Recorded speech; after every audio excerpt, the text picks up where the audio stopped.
তো দুজনই রেডি হয়ে গেছে দেখো ফটোশুটের জন্য, একদম সেজে গুজে। আমারও খুব ইচ্ছে হচ্ছে সাজার জন্য, কিন্তু মন থেকে চাচ্ছি কিন্তু শরীর থেকে হচ্ছে না।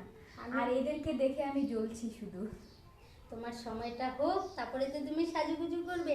আর আমি তো এখন আমার দুষ্টু সোনাকে নিয়ে ফটোশুট করব, একটু ঘুরু ঘুরু করব, বেরিয়ে যাব, তাই না বাবা? তো অনেকেই কমেন্ট করেছো তোমরা যে তুমি কি জেম্মায় প্রথম হয়েছো, এত আনন্দ এত খুশি। তাদেরকে একটাই কথা বলবো, না আমি জেম্মায় প্রথম হইনি। 4 বছর আগে জেম্মা হয়েছিলাম। প্রথমই হয়েছে, আগে ছিল সোনামা। হ্যাঁ হ্যাঁ, এটা কথা ঠিক। তো 4 বছর আগে যখন স্নেহা হয়েছিল, তখন আমি ওকে জেম্মা বা বড় মা কিছুই শেখাইনি। আমি বলতাম যে মানে জেঠিমা কথাটা আমার থেকে মনে হইতো কি অনেক বড় বড় কিছু। তো আমি ভাবতাম যে আমি এখনো ইয়াং আছি বলো। তো আমি ওকে সোনামা শিখিয়েছিলাম।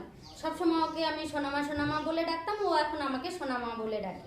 তো এখন ডাকটা শুনতে শুনতে আর ভালো লাগছে না। তো এখন আমি ভাবছি আমার কুচকু সোনাকে আমি হয় জেম্মা শেখাবো, নয় বড় মা শেখাবো। তোমাদের কি মনে হয় কমেন্টে জানাও।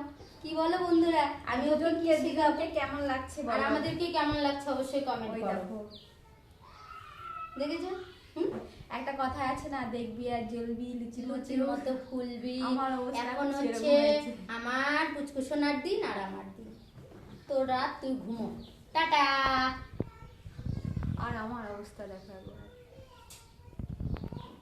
চলো টাটা।